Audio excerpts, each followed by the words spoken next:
Ուրախ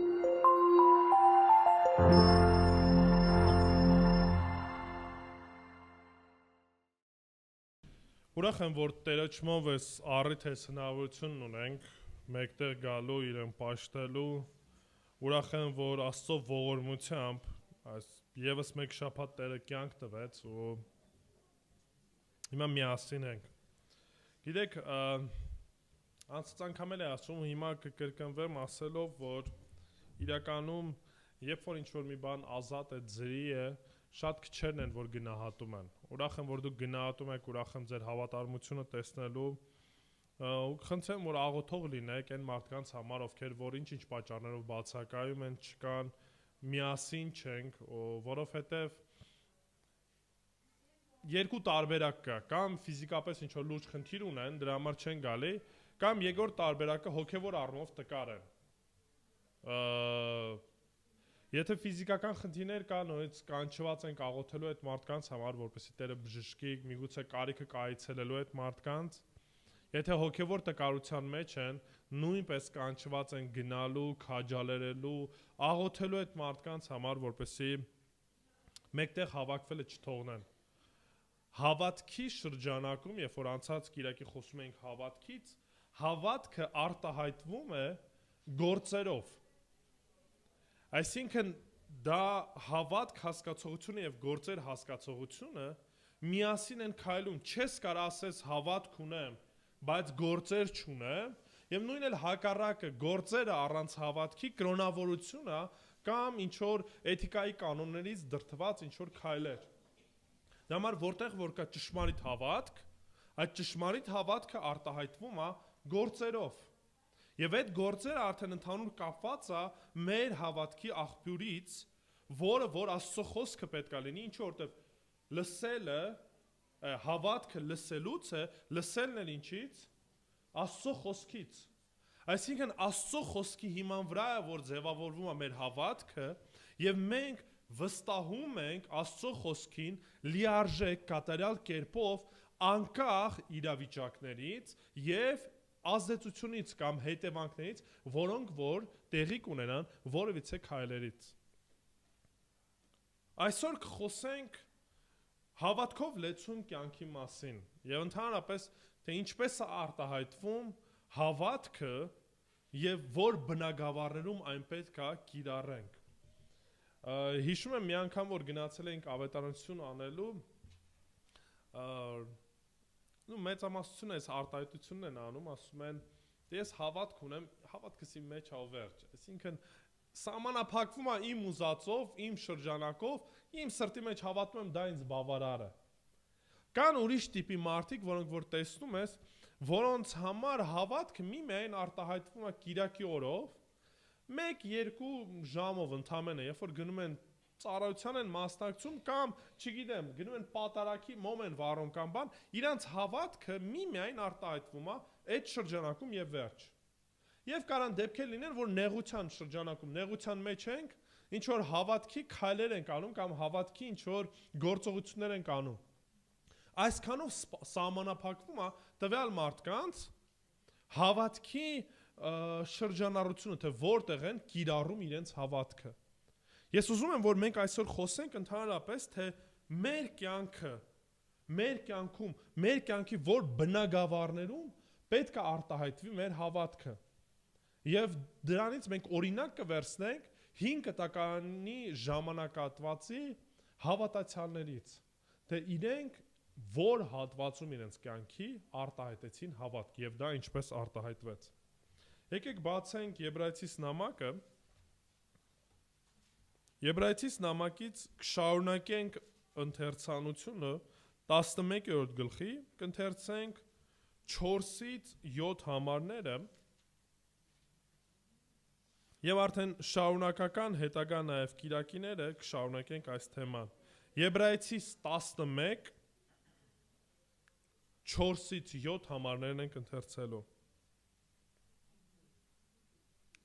Եբրայեցիս 11 համար 4 համարից։ Հավատով Աբելը Կայենից ավելի լավ զոհ մատուցեց Աստծուն, որով վկայություն ստացավ, որ արդար է։ Աստված նրա անծաների համար վկայություն տվեց, թեև նա մեռած է, բայց տակավին խոսում է։ Հավատով Ենովքը փոխադրվեց երկինք, որ մաչ տեսնի եւ ոչ մի տեղ չգտնվեց, որովհետեւ նրան Աստված փոխադրեց։ Եվ նրա փոխադրվելուց առաջ վկայվել էր, որ նա Աստծուն հաճելի էր։ Բայց առանց հավատի անկարելի է Աստծուն հաճո լինել, որովհետև Աստծուն մոտեցողը պետք է հավատա, որ նա կա եւ իրեն փնտրողներին վարձահատույց է լինում։ Հավատով Նոյը դեռևս անտեսանելի բաների մասին տեղեկանալով, երկյուղելով իր տան փրկության համար շինեց տապանը, որով դատապարտեց աշխարհը եւ ժառանգոր դարձավ հավատով արդարության։ Ամեն։ Եկեք աղոթենք։ Տեր Աստված, փառք ենք քեզ տալի այս կյանքի համար, այս հնարավորության համար, որ կարող ենք գալ քո առաջ, քեզ մեծարել, քեզ փառաբանել, Տեր, եւ այս ամենը հնարավորություն ունենք միմիայն Հիսուս Քրիստոսի միջոցով։ Միմիայն քո որդու կատարած զոհի միջոցով, որով որ այն բաժանումը, այն թշնամությունը, որ կար մեր մեջ, Տեր, դու կոտրեցիր։ Ան վարակույրը, որով որ բաժանված էր մարդկանցից, Տեր, հնարավորություն ունենք հիմա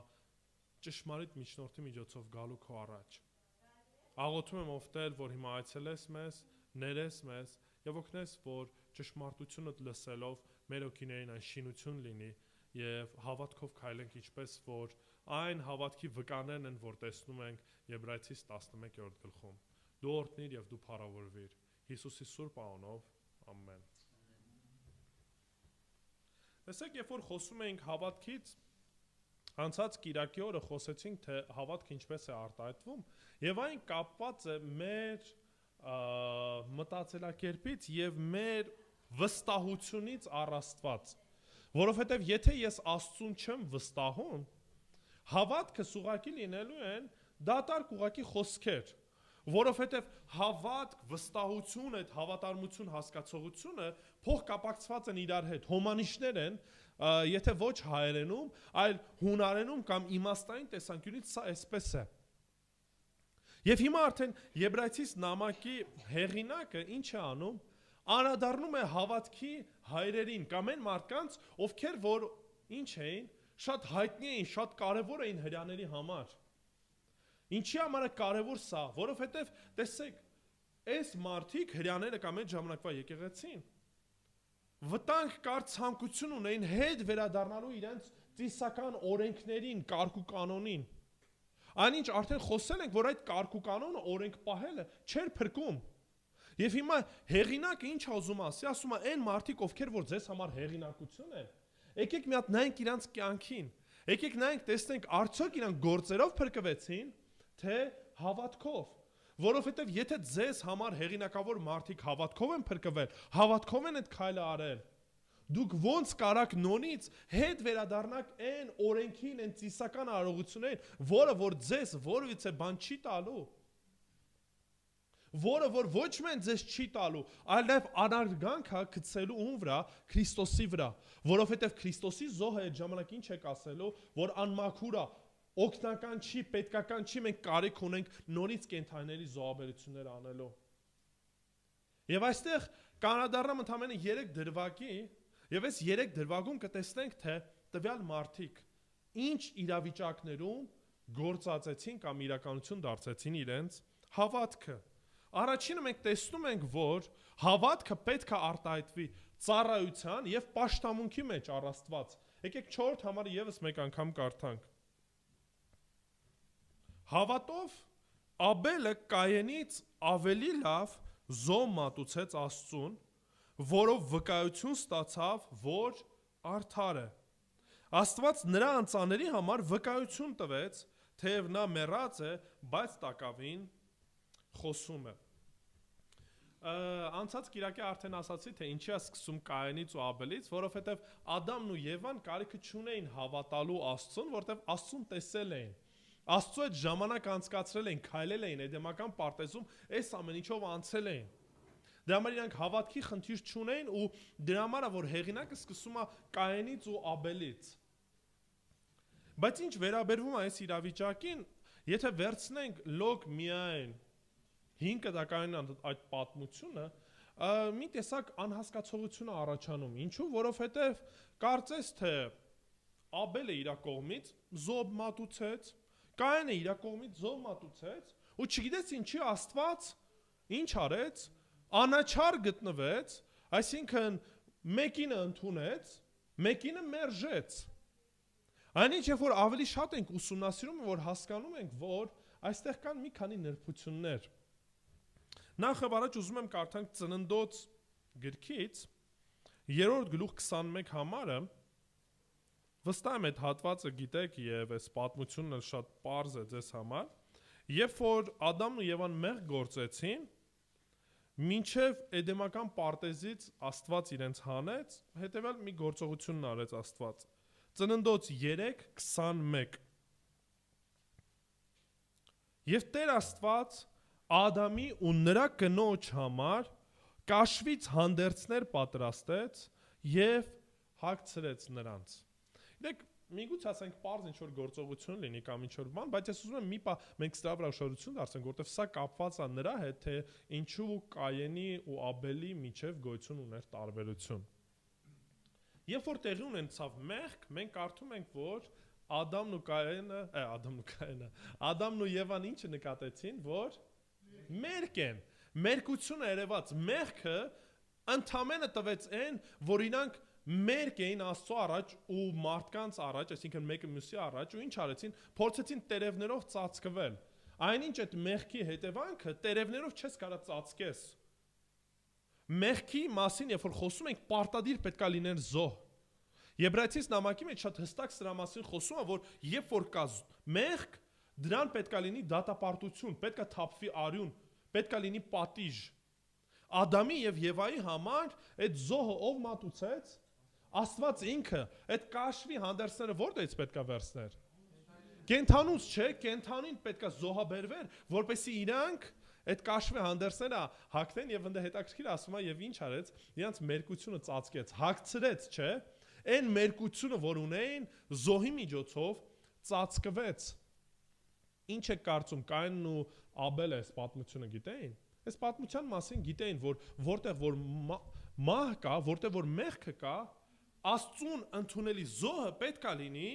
կենթանի տեսքով, արյուն թափելու տեսքով։ Սա էր այն ձևը, որը որ Տերը տվել էր, այո, ոչ գրավոր տեսքով, դեռևս օրենքը չկար, բայց մենք օրինակի համար նույն տեսնում ենք Հոբ գրքում, որը որ Հոբը ասում են բավականին հին ժամանակից է գրված, որ դեռևս օրենքը տրված չէր, բայց նույնիսկ այնտեղ տեսնում ենք, որ Հոբը ինչ է անում, զոհաբերություն է անում, որ ասում է միգուցե զավակներս մեղք գործած լինեն։ Այսինքն սա փոխանցվում էր սերնդեսերունդ, որ եթե կա մեղք, Աստծուն ընդունելի պատարակը դա զոհաբերությունն է։ Եվ այստեղ, երբ որ մենք տեսնում ենք Կայենի ու Աբելի պատմությունը, մենք հասկանում ենք մի բան, որ նորից հեղինակը ինչ ասում, հավատքի խնդիր կար։ Հավատքի խնդիրը ինչու՞մն էր արտահայտվում։ Ծառայության կամ Աստծուն պատարակ մատուցանելու ձևին։ Կար Աստծուն ընդունելու հաճելի ձևը, կերպը, եւ կար այն ձևը, որ օրինակ Կայենն էր ուզում։ Կայենը որոշում կայացեց, որ ինքը տալու է պտղից այն ինչ որ ուներ, իսկ Աբելը արեց այն ինչ որ Աստծուն էր հաճելի։ Զոհաբերություն կատարեց հավատքով, հավատալով, որ Տերը այս ամեն ինչը ընդունելու է, եւ հետեւաբար երբ որ խոսում ենք հավատքից, պետք է հասկանանք սրա մասին։ Հիսուս Քրիստոս ինքը Մատթեոսի ավետարանում ասեց, որ Աբելը արդար մեկն էր։ Իսկ մենք գիտենք, որ արդարությունը ինչպես է արտահայտվում, հավատքի միջոցով, եթե հավատք չկա, չի կարա լինի արդարություն։ Եվ Հիսուս մատնանշելով եւս մեկ անգամ Աբելի մասին, սրա մասին է խոսում, որ երկուսն էլ զոհ մատուցեցին, երկուսն էլ բերեցին իրենց ունեցվածքը։ Մեկը հավատքով դա արեց, մեկը առանց հավատքի արեց։ Սա էր տարբերությունը։ Դրա համար այն ինչ որ հավատքով արվեց ու Աստծուն հաճելի կերպով արվեց, Աստծո կողմից ընդունելի էր։ Այն ինչ որ Աստծո կողմից ընդունելի չէր, դատապարտվեց եւ Տերը դրա մասին զգուշացրեց։ Գիտեք ինչի բարկացավ Աբելը, Կայենը։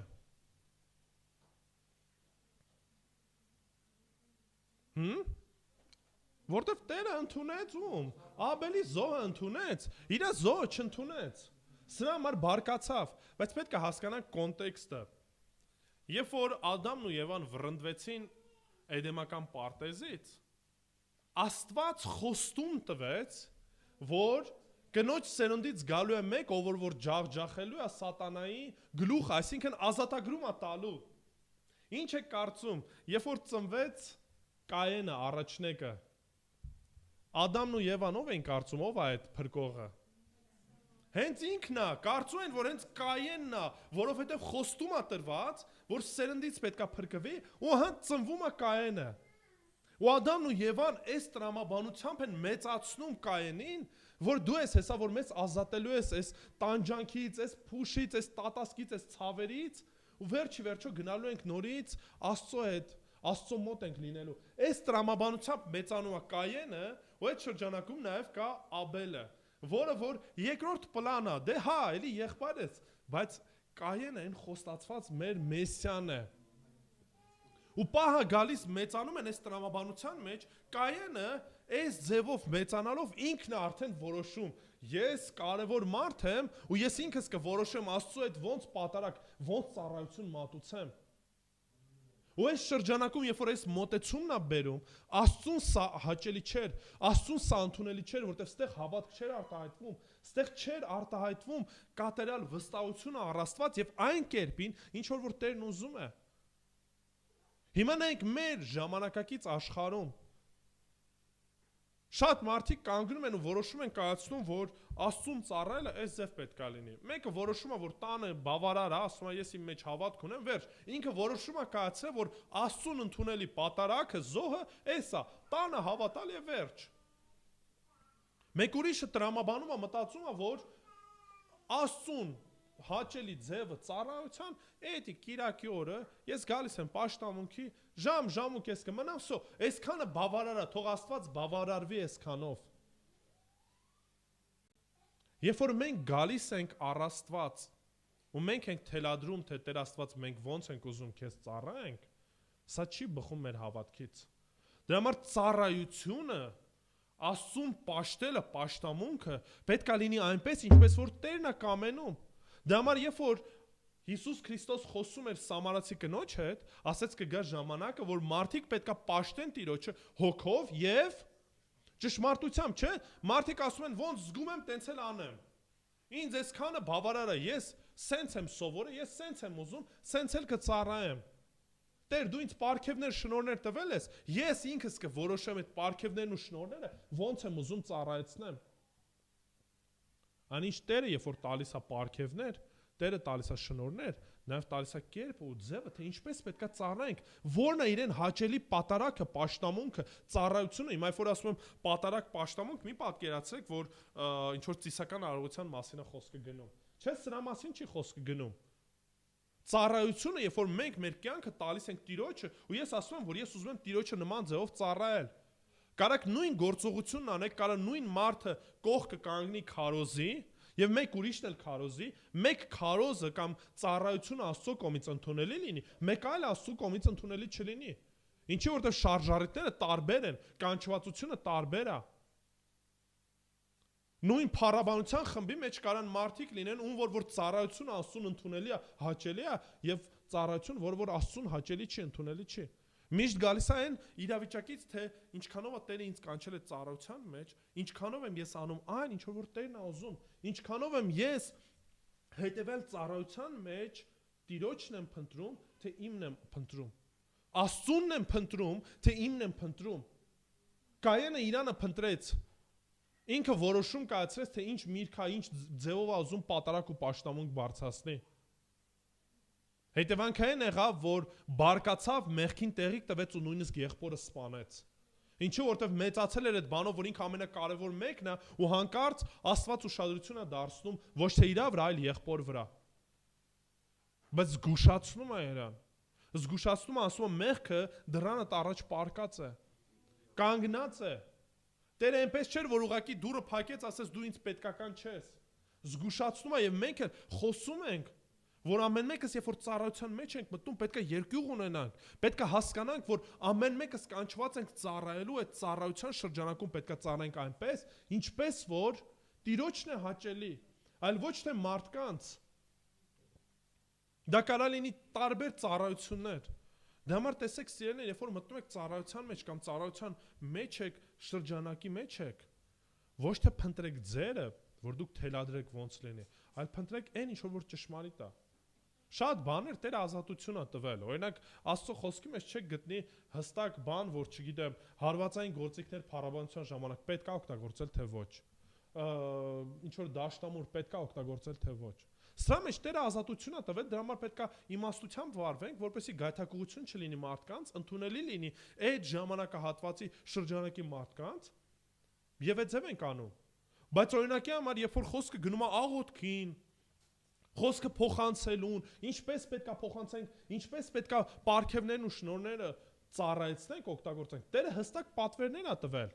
Եվ այդտեղ ես չեմ կարող ասեմ, ուզում եմ թե չեմ ուզում, ցանկություն ունեմ թե չունեմ, սրա մասին չի խոսքը գնում։ Արդեն կան հստակ, կոնկրետ պատվերներ, եւ պետքա մեր կողմից ինչ լինի, հնազանդություն։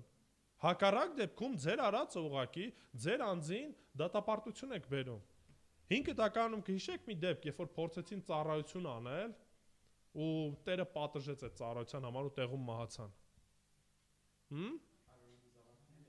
Ահարոնի զավակներն էին։ Պատկերացեք առաջի քահանայապետն է, որը որ նոր սկսում է այս ծառայությունն անել, զավակները որոշում են կայացնում, որ իրանց ուզած ձևով են անելու։ Երբ ուզեն կրակ են վառելու, երբ ուզեն ինչ ձևի ուզեն ծառայություն են անելու։ 5 տականում նույնպես Տերը շատ հստակ էր նախանձավոր է, որպեսզի մենք անենք այնպես, ինչպես որ ցանկանում է ինքը։ Երբ որ ուխտի տապանակն էին տեղափոխում, մի քիչ ծրվել էր։ Մարդ կար, որ որոշում կայացեց, կարիքը չկա Աստծո օրենքը կամ Աստծուն հարգելը, մենք էլ կարանք մեր ուզած ձևով ուղենք այդ ամեն ինչը բանենք։ Ու ինչ եղավ, տեղում մահով պատժվեցին։ Հասկացեք, Տերը, երբ որ կանչում է ծառայության, նաև տալիս է կերպը, ձևը, ինչպես պետքա ծառայենք։ Դա համար որպես եկեղեցի մեր խնդիրը ուղղակի ինքնանպատակ չի ծառայելը, ուղղակի անուն դնենք, որ ծառայում ենք ու վերջ։ Եթե ինչ որ մի բան Աստծուն հաճելի չի ու տեսնենք, որ այդտեղ հակառակը մեր եսն է շոշափվում, ուրիշ ինչ որ խնդիրներ են լինում, ինչ պետք է անենք, պետք է կանգնացնենք այդ ծառայությունը։ Եթե չունենք փառաբանության խումբ կամ խմբի մեջ օրինակի համար հավատացյալներ չկան, որ երաժիշտ են, ինչ գնանք անհավատ մեկին բերենք, որ երաժշտությունը նվագի գեղեցիկ լինի։ Բնավ ոչ, ո՞րն է նպատակը։ Գեղեցիկ երաժշտություն ունենալ, թե Տիրոջը փառաբանել։ Դա համար ավելավա բնավ ոչ մի երաժշտություն չլինի, ուղղակի պարզ երգեցողություն լինի, մենք մեր ձայներով ինչքան էլ որ կարողանանք։ Քանց թե ինչ որ մի բան մեծ, բայց Աստծուն ոչ ընդունելի կամ ոչ հաճելի։ Նույնը ծառայության շրջանակում, նայեք տեսեք, թե ինչ ունենք մենք։ Օրինակի համար ֆինանս ենք տալիս կամ նվիրատվություն ենք անում, ինչ սրտով ենք անում։ Պողոս Սարաքյանն ասում է, քննեք ձեր սիրտը, հասկացեք, Աստծո համար ես անում, լավագույնը ես անում, թե ոչ։ Դա չի ազատում մեզ, որ ասենք, դե եթե օրինակի համար սիրտս փափակ չունեմ ծառայելու ֆինանսապես, ուրեմն ազատ եմ։ Չէ, սրա մասին չի խոսքը գնում։ Ուրեմն պետք է աղոթեմ, պետք է քայլեր անեմ, որպեսզի հասունանամ, որպեսզի սիրտս արդեն ռեալ փափակ ունենա, Տիրոջը ծառայելու կլինի ֆինանսապես, կլինի ժամանակի առումով, ամեն ինչով ինչ որ Տիրոջից ստացել եմ, ծառայեցնեմ այնպես, ինչպես որ Տերն է կամենում։ Սրա մեջ է արտահայտվելու ես հավատք ունեմ, թե ոչ։ Որտեվ եթե հավատք չունեմ, տեխնոլոգիաներով եմ փորձելու քարոզել, ձև անել, որպեսզի մարդկանց ինչ անեմ, կլանեմ, ընդունեմ։ Շատ-շատերը այս հարցն են տալի, ասում են ոնց անենք կամ ինչպես անենք, որպեսզի եկեղեցիներում մարդկանց խումբը ավելանա, շատանա մարդիկ։ Եթե փորձենք տեխնոլոգիաներ օգտագործենք, այո, այդ տեխնոլոգիաներ օգտագործելով կարանք մարդկանց քանակը ավելացնենք։ Ես քարոզիցս հանեմ մեղք հասկացողությունը, դատապարտություն հասկացողությունը, խոսեմ անընդհատ օրհնությունից, բժշկությունից, ֆինանսից, որ Տերը կորտնի ձեզ ինչ կլինի այդ ժամանակ, մարդիկ կգան, որովհետև երբ որ դու խոսում ես նման բաներ, մարդիկ սիրում են սա լսել, իրենց հաճելի բաների մասին ես խոսում։ Ստեղ հավատք կա, չէ, հավատք չկա։ Ուղղակի զուտ ինչ որ ձևեր են, կերպեր են, որ մարդը փորձում է անի, ինչ անի, որպեսզի մարդ շահի։ Վստահ եմ տեսել եք քարոզիչներ, որ բեմով գնում, գալիս են, չէ՞, անընդհատ։ Սա էլ է նպատակը, որ մարդկանց նման ձևով կենտրոնացնում են, որպեսզի ականջ ուղղակի լսի։ Երբ որ տոնայնությունն են անընդհատ փոխում, բղավում են կամ էմոցիոնալ դաշտ են մտցնում մարդկանց, հասկացեք, կարևոր է որ մենք Տիրոջը պաշտենք հոգով եւ ճշմարտությամբ, սա միասին պետք է լինի, ոչ թե լոկ չոր ու ցամաք խոսք ենք ասում, այլ դա նաեւ ինչ ենք անում, ապրում ենք, ընդունում ենք այնպես ինչպես որ կա։ Հետևաբար երբ որ Աբելը զոհաբերեց ոչխարներից, հնազանդվեց Տիրոջը կերպին, այն ձևին, ինչ որ Տերը ուզում էր, ակնկալում էր, սպասում էր, այն ինչ որ Տերն ասել էր։ Իսկ Կայենը որոշում կայացրեց ինքը անի այնպես, ինչպես որ ինքն է ճիշտ համարում եւ դրա մեջ հավատք չկար։ Հետևաբար, եթե ուզում եք ճշմարտապես Տիրոջը ծառայել, ճշմարտապես Տիրոջը փառաբանել, պաշտամունք բարձրացնել, ինչ արեք, արեք հավատքով։ Հավատքի մասին խոսել եմ, հիմա չեմ անդրադառնալու։ Երկրորդը, հավատքը պետք է արտահայտվի մեր ամենօրվա կյանքում։ Եկեք ընթերցենք 5-ից 6 համարները։ Հավատով Ենովքը փոխադրվեց երկինք, որ մահ չտեսնի, եւ ոչ միտեղ չգտնվեց, որովհետեւ նրան Աստված փոխադրեց, եւ նրա փոխադրելուց առաջ վկայվել էր, որ նա Աստծուն հաճելի էր։ Իրեք նորից Ենովքի մասին շատ տեղեկություն չունենք։ Միակ տեղեկությունը, որ կարող ենք Ենովքի մասին եւս մեկ անգամ կարդալ, Ծննդոց գրքից է ու կցանկանամ բացենք Ծննդոց 5-րդ գլուխ, կկարդանք 21-ից 24 համարները եւ մի քանի ներբություն կազում դրան ուշադրություն դարձնեք։ Ծննդոց 5, 21-ից 24։ Եվ Ենոքը 65 տարեկան էր, ծնեց Մաթուսաղային։ Ենոքը Մաթուսաղային ծնելուց հետո Աստծո առաջ քայլեց եւ ծնեց տղաներ ու աղջիկներ։ Ուշադրություն դարձեք այս առումով։ Հետաքրքիր է սրա մասին Էրիկ եղբայրը խոսել է, երբ որ Ենոքը առաջնեկը ունեցավ, առաջի զավակը ունեցավ, ուշադրություն դարձնում եք ինչ ասում։ Ենոքը ինչ որոշեց։ Քայլել Տիրոջ առաջ։ Այսինքն ինքը եկավ այն գիտակցության, որ չեն կարող ասենք հստակ, միգուցե ինչ որ խնդրով էր ծնվել, ինչ որ հարցեր կան, երբ որ առաջնեկը ծնվեց, բայց այդ առաջնեկի ծնվելուց հետո Ենովքը իր կյանքում որոշում է կայացնում։ Որոշում է կայացնում, որ քայլելու է Աստծո հետ։ Ու գրված է, որ քայլեց 300 տարի, հեսա շարունակությունը կկարդանք։ Գրեց ասում է ծնեց տղաներ ու աղջիկներ 21 համարը։ Ենոքի բոլոր օրերը 365 տարեկան եղան։ Ենովքը Աստծո առաջ քայլեց ու չէր գտնվում, որովհետև Աստված նրան վերցրեց։ Հիմա ճիշտ է առանձին թեմա ընդհանրապես ինչպես պետք է վերաբերմունք ցուցաբերենք երեխաների նկատմամբ, որտեվ պատասխանատվությունը երեխաների նկատմամբ չի կրում եկեղեցին։ Չի կրում եկեղեցու հովիվը, ոչ էլ դպրոցի դասատուները, ոչ էլ մանկապարտեզի դայակները։ Պատասխանատվությունը կրում են երեխաների համար ովքեր ծնողները։ Եվ այստեղ գրված է, որ Ենովքը, երբ որ առաջնեկը ունեցավ, որոշում կայացրեց, որ այսօր քայլելու եմ Աստծո առաջ։ Ինչու որտեվ մեծ պատասխանատվության առաջ էր կանգնած, ու այդ եթե դու որպես ընտանիքի հայր, ընտանիքի գլուխ Աստծո առաջ չքայլես, երբեք մի կարծի, որ զավակներիդ կդաստիարակես այնպես, ինչպես որ հարկն է, ոչ էլ ընտանիքիդ մեջ ես կարողանալու այնպիսի մեկը լինես, որը որ հաճելի է Աստծուն։ Հիմա Ենովքը ասում է 300 տարի քայլեց Աստծո առաջ։ Քայլել ինչ եք նկատի ունեք, այսինքն պատկերացնում եք Աստված իջնում էր ու միասին դուրս էին գալի վազքի կամ քայլի, սրա մասին չի, չէ՞ խոսքը գնում։ Ամբողջ կյանքը ինչ արեց, հանձնել էր Աստծուն եւ հավատքով էր քայլում։ Նշանակում է, որ իր ողջ կյանքը ինչ է մարդը որոշում կայացրել, որ նվիրելու եմ Աստծուն ու ինչ որ խոսեմ, ինչ որ անեմ, ինչ որ մտքովս պետք է անցնի, այդ ամեն ինչը պետք է ծառայի Տիրոջը։ Դրա համար ստեղ ասում է, որ Ենովքը հավատքով քայլեց։ Իր ողջ կյանքը տվեց Աստծուն, որովհետև հասկացավ, որ միայն այդ ձևով է, միայն այդ կերպով է, որ մենք կարանք այս մեղավոր աշխարհում, այս գայթակղություններով լի աշխարհում Աստծուն հաճելի կերպով ապրել։ Այլ կերպ հնարավոր չի։ Չես կարող ասես հավատքով եմ ապրում, Տեր Աստված։ Կիրակի օրերը ժամը 12-ից մինչև 1:30 կամ 2-ը քեզ է պատկանում, մնացածը իմ գործերի մեջ մի խառնվի։ Կամ կյանքս ամբողջությամբ քեզ եմ տալիս, բայց ում հետ ամուսնանալ, որտեղ աշխատել, ինչպես վարվել, էսի թող ես որոշեմ։ Կյանքս քեզ եմ տալիս, բայց այս հարցում դու մի խառնվի, ես ավելի լավ գիտեմ։ Մենք շատ անգամներ տենց ենք վարվում։ Ու երբ որ նման ձևով ենք վարվում,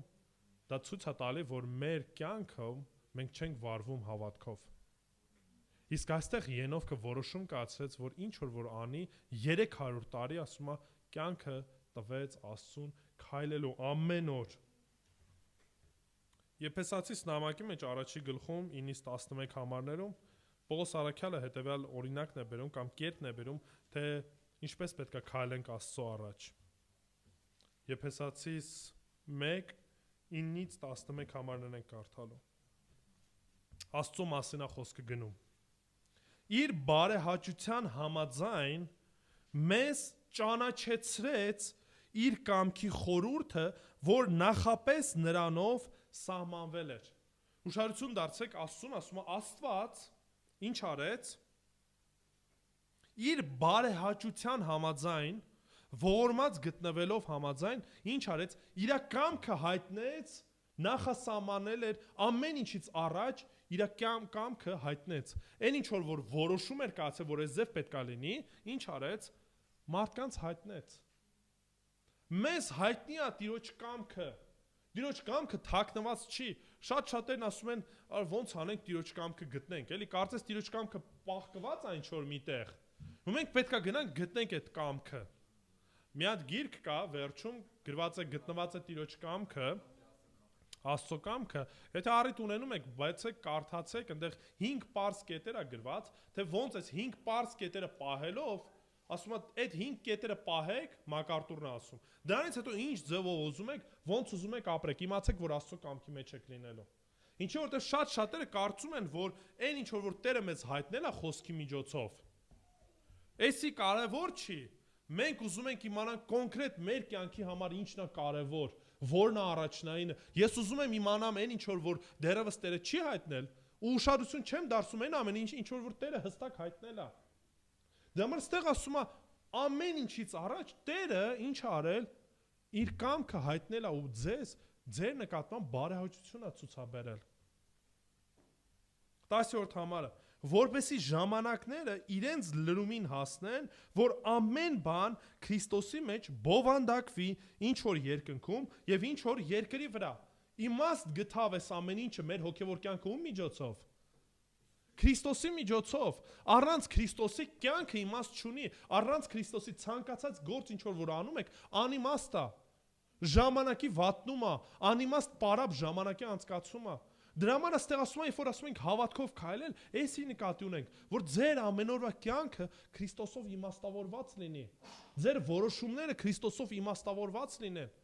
Ամուսնանալ, չամուսնանալը նորից Քրիստոսով իմաստավորված լինի։ Աշխատելը կոնկրետ իրավիճակում նորից Տիրոջով Քրիստոսով իմաստավորված լինի։ Նրանով մենք էլ ժառանգություն ստացանք, հետևելով նրա նախասահմանած ծրագրին, որ ամեն բան հաջողեցնում է ում կամքի համեմատ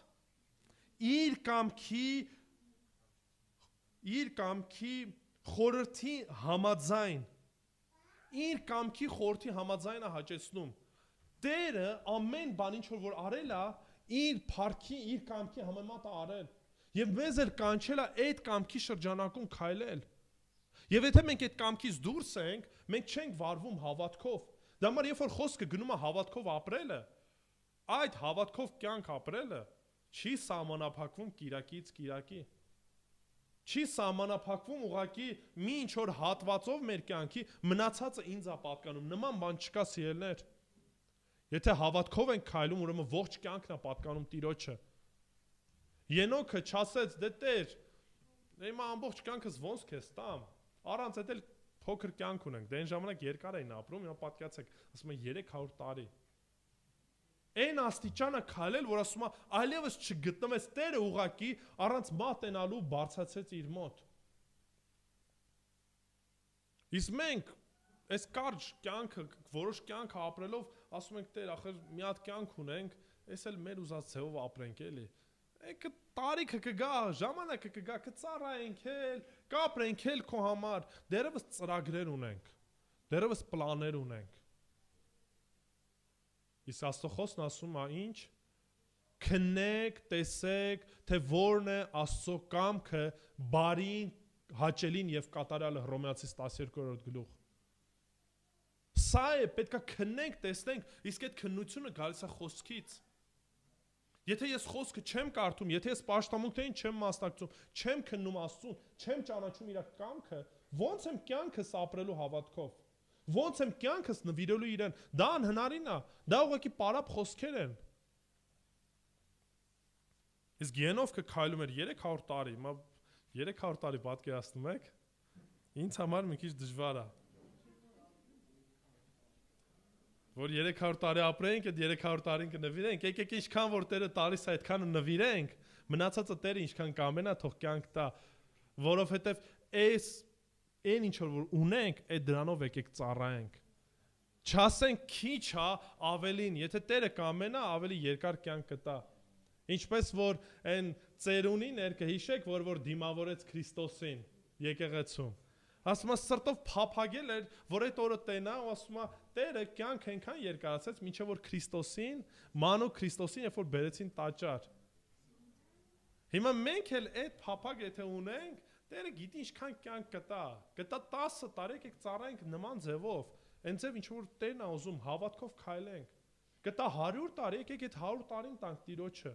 Բայց եկեք անպագորգոր բաներ չասենք, եկեք ռեալ լինենք։ Մեր ամեն օրվա օրը պետք է տանք, որտեվ շատերն ասում են տվել եմ կյանքս էս, բայց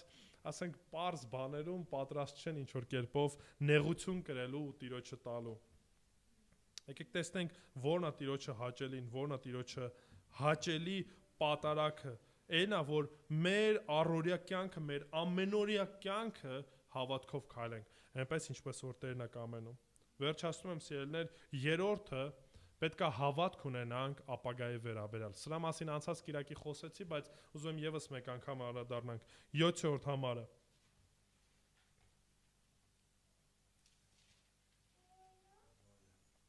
Հավատով Նոյը դեռևս անտեսանելի բաների մասին տեղեկանալով, երկյուղելով իր տան փրկության համար շինեց տապանակը, որով դատապարտեց աշխարհը եւ ժառանգոր դարձավ հավատով արդարության։ Ուշադրություն դարձեք ինչ խոսքեր ասում է հավատով Նոյը դեռևս անտեսանելի բաների մասին տեղեկանալով, ումից տեղեկացավ։ Աստծուց Աստված հայտնեց, որ գալու է պահ ու ամբողջ աշխարհը ջրով կործանվելու է։ Ասեմ, որ նման գլոբալ կործանումներ երբեք չեն եղել։ Մարդիկ ծնվել էին, գոյություն ունեին արդեն երկար ժամանակ, ու հանկարծ Աստված Նոյին նման բան ասում։ Երբեք մեծ ջրեղեղներ տենց գլոբալ ջրեղեղներ չեն եղել։ Երբեք երկնքից մի կաթիլ անձրև չի կաթացել։ Առանձին թեմա առիթ կլինի ծննդոցից կխոսենք, բայց այս կարգավիճակում Աստված Նոյին ասում է մի հատ մեծ տապան պետք է կառուցես, որտեվ ամբողջ երկրագունդը ջրով է ծածկվելու։ Երեք Հակոբ եղբորս հետ գնացել ենք Նորավանքի կողմերը։ Եթե գնաք Նորավանք, այնտեղ մի որջ կա, որտեղ որ գտել են ամենահին կոշիկը, եւ եթե ուշադրություն դարձնենք այնտեղի սարերը, իրանց ծագումը ժայռային ծագում չի, այսինքն հրաբխից չեն առաջացել։ Կտեսնեք, որ բավականին ճնշման տակ, սխմված քարեր են, եւ եթե ավելի ուշադիր լինեք, կնկատեք այդ բարձրության վրա որոշակի խխունջների, ջրային խխունջների մնացորդներ։ Սա եւս մեկ անգամ վկայում է ընդհանրապես, որ այս ամբողջ երկրագունդը ջրով է ծածկված եղել եւ դա տեղային ինչ որ մի փոքր բան չի եղել։ Ու եթե հիմա ասենք նույն գիտնականներին էլ հարցնես, ասես լավ նորավանքում ես Հայաստանի ես բարձրադիր գոտիներում, այդ որտեղա ծովը եղել, ինչ փիլիսոփայություն ասես կհորինեն կբանկանեն։ Բայց սա եւս մեկ անգամ ցույց է տալի այդ ամեն ինչը իրականալու։ Բայց մենք կարանք որոշակի նշաններ տեսնենք, որը որ տեղի ունեցել ու այսօր օրինակի համար Ամերիկայում կա մեծ կանյոնը, չէ՞, որը որ նորից հետևանքն է ջրեղեղի։ Շատ այլ նշաններ կան, որը որ մենք կարանք տեսնենք։ Մենք ունենք գրավոր ոչ միայն Աստվածաշունչ, այլ նաև կան այլ գրականություն, որտեղ որ խոսում է ջրեղեղի մասին։ Հիմա սրա մասին մենք որոշակի տեղեկություն ունենք, բայց ուշադրություն դարձեք Նոյի ժամանակ։ Երբեք անձրև չի տեսել, երբեք գլոբալ ջրեղեղ նման բաներ ընդհանրապես չեն եղել։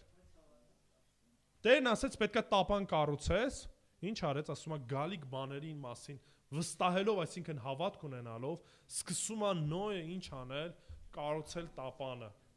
Մի տարի չի կառուցում, 2 տարի չի կառուցում, 3 տարի չի կառուցում։ 120 տարի մարդ աշխատում է տապան կառուցելով։ Երբեք անձրև չի տեսել, այդ 120 տարվա ընթացքում էլ մի կաթիլ անձրև էլ չի եկել։ Ես վերջերս մի ֆիլմ էին նկարել ժամանակակից, այնտեղ Բրյուս որպես ամենակարողը, երկրորդ հատվածը փորձում են Նոյի պատմությունն անել որպես ժամանակակից շրջանում ու ցույց են տալի ոնց որ Աստված մեկի հետ խոսում է, ասում է պետքա տապան կառուցես, որտեվ հեսա ջրեղեղն է լինելու, բոլորը սկսում են երկրորդ Նոյ անվանել, այնտեղ թրաշ ավելանում, ու ինքը գեղարվեստական ֆիլմ է։ Սկսում է կառուցել ու պահը գալիս հենց կանգնում ասում է լավ Տեր Աստված, գոնե մի հատ կաթիլ ջուր բեր, որ այս մարդիկ հավատան, որտեվ ինձ խենթի տեղ են դրել։ Ու եթե ասեմ կարճ ժամանակահատվածում այնտեղ մի պաս հենց ամպերը գալիս են, մի քիչ անձրև է գալի 5 րոպե ու վերջանում է, ասում են այսքան է, այսքանի համար էր այս նավը պատրաստել է, շարունակությունը չեմ պատմի, եթե գնաք ֆիլմը նայեք, տեսեք, բայց իմաստը ինչի մասին եմ ասում, որ մեր կյանքում էլ պահեր են գալիս, դրվագներ են գալի, որ կարանք կասկածենք, կարանք որոշ հարցերում երկմտենք, ասենք, լավ Տեր Աստված, ախր իսկականից դրախտ, հավիտենական կյանք, որտեվ երբ որ ֆիզիկական այս կյանքի մեջ ապրում ես, կարծես արմատներ են գցում ես հողի վրա ու գալիք բաները մեզ համար ինչ որ անհասանելի ինչ որ բան են դառնում։ Մի բան, որը ինչ որ հերվում է, չգիտեմ, ու սա ասեմ գլորման քարը շատ շատերի համար։ Հայաստանը, որ քրիստոնյա երկիր է, մարդկանց մասին գնաք ասեք հավատում ես Աստծուն, կասեն այո, ասես հավատում ես Քրիստոսին, ասեն այո, խաչ ունես, իհարկե կհանեն ցույց կտան մի քանի խաչեր ոսկե։ Բայց ես խնդրում, հավատում ես հարությանը, հավատում ես հավիտենական կյանքին, մեծամասնությունն ասելով չէ, չեմ հավատում։ Ինչ հավիտենական կյանք, ինչ բան։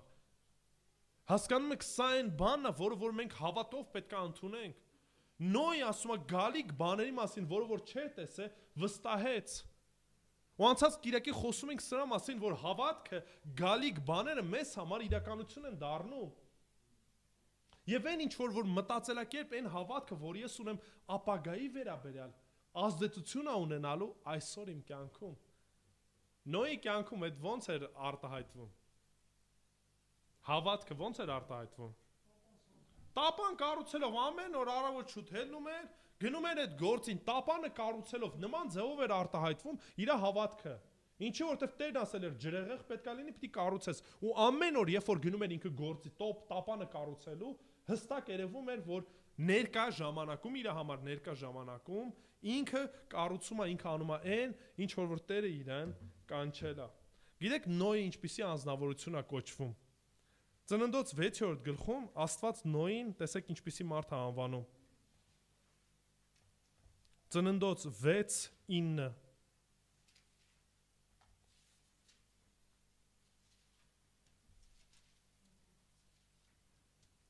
Սրանք են Նոյի սերունդը։ Նոյը արդար եւ կատարյալ մի մարդ էր իր դարումը Նոյի Աստծո առաջ քայլեց։ Նոյը Աստծո առաջ քայլեց։ Ենոքը ինչ էր անում։ Աստծո առաջ քայլում էր։ Ու տեսեք, ստեղ ասում է իր ժամանակի մեջ, երբ որ ասում է կատարյալ արդար, հասկացեք, որ Նոյը սովորական մարդ էր։ Երբ որ ջրեղեղը ամեն ինչը վերջացավ, գնաց իր համար գինի խմեց, հարբեց, ուրախացավ, մերկությունը երևաց։ Այսինքն ցույց է տալի, որ Նոյը նորից սովորական պարզ մեր պես մարդ էր։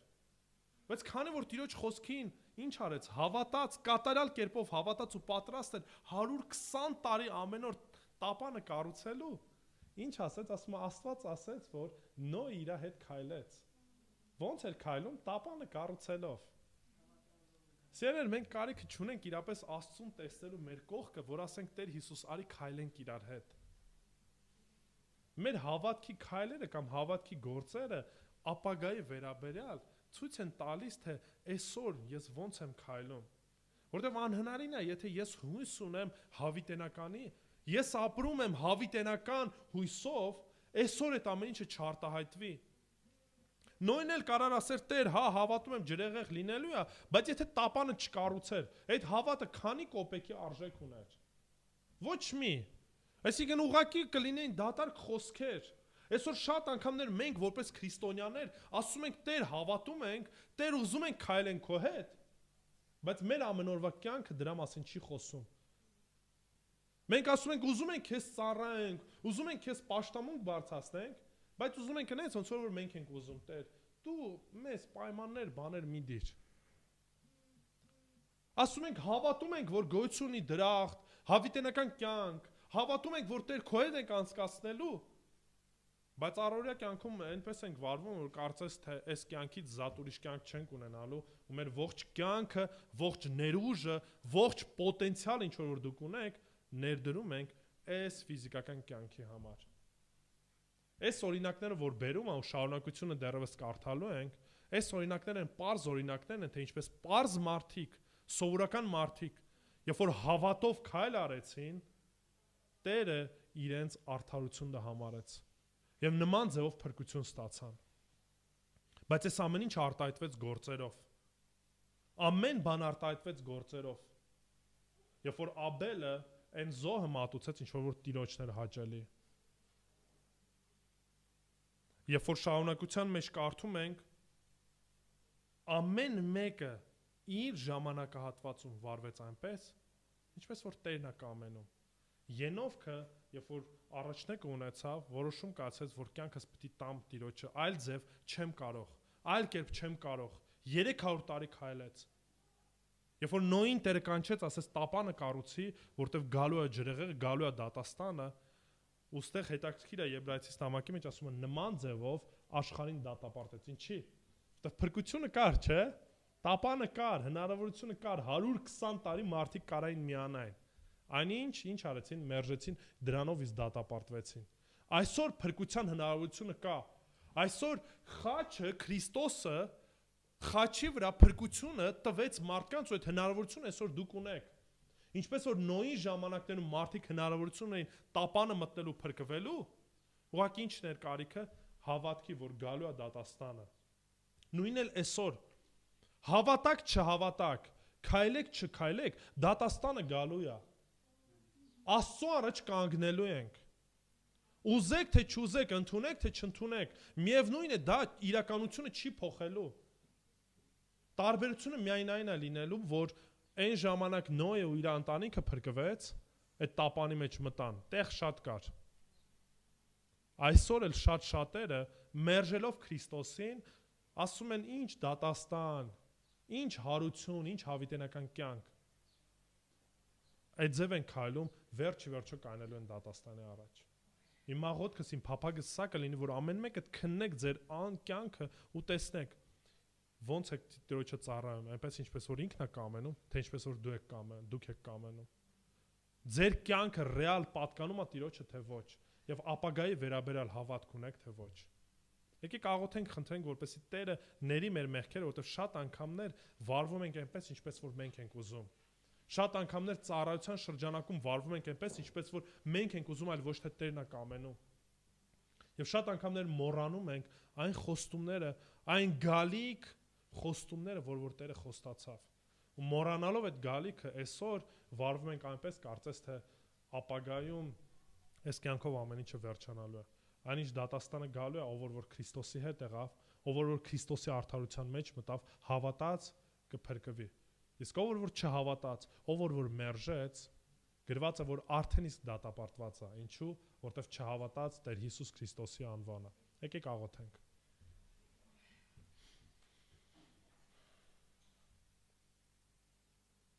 Տեր Աստված իրապես փառք են քեզ տալիս, որովհետև հենց առաջի օրվանից, երբ որ մարդը մեղ գործեց, դու հույսը տվեցիր, դու փրկությունը տվեցիր, Տեր։ Հույս տվեցիր, որով որ մարդիկ կարող էին հավատալ եւ փրկություն ունենալ, Տեր։ Եվ այդ հույսի անունը Հիսուս Քրիստոս է։ Տեր Աստված, քո որդու միջոցով է, որ փրկություն ունենք, քո որդու միջոցով է, որ ամեն մի շունչն ենք քաշում, որ այստեղ ենք միաբան ենք, Տեր։ Ոչ մի արժանիք չունենք, Տեր, որովհետև բոլորս էլ դատապարտված ենք։ Բոլորս էլ մեղքի ծառա ենք, ստրուկ ենք եւ քեզ հակառակ ենք, Տեր։ Եվ ինչպես որ նախասահմանեցիր, կանչեցիր, փրկեցիր, քո կամքը հայտնեցիր, այդպես էլ հիմա աղոթում եմ, որ Տեր այցելություն անես այստեղ գտնվող ամեն մեկին, Տեր, որպեսզի դարձով ապաշխարությամբ գանք քո առաջ։ Խնդրենք, որպեսզի ներես մեր մեղքեր, ասենք Տեր Հիսուս մեղավոր եմ։ Մեղավոր եմ, որ այսքան ժամանակ ապրել եմ առանց հավատքի, ապրել եմ այնպես, ինչպես որ ես եմ ցանկացել։ Ներիր ու օգնիր, որ հավատքով քայլեմ։ Այցելություն արա բոլոր ծառայողներին, ովքեր որ ինչ կերպերով քեզ են ծառայում, Տեր։ Այցելություն արա ինձ էլ նույնպես, Տեր։ Քննի կյանքը տես, արդյոք Տեր ամեն ծառայություն ինչ որ անում ենք, հավատքով ենք անում։ Այնպես ենք վարվում, ինչպես որ դու ես կամենում, թե ինչպես որ մենք ենք կամենում, Տեր։ Եթե բաներ կան, որը որ քեզանից չի, Տեր, դու դռները փակիր, դու հանդիմանիր, Տեր, դու ուղղությունը տուր, իմաստություն տուր, որպեսզի քեզ հաճելի կերպով ծառայենք։ Նայով ով Տեր, օգնի, որ մեր հայացքը չլինի միայն այսօրվա օրը, Տեր, այլ մեր հայացքը միշտ լինի այն խոստումը, այն հավիտենականությունը, որը որ խոստացար, Տեր։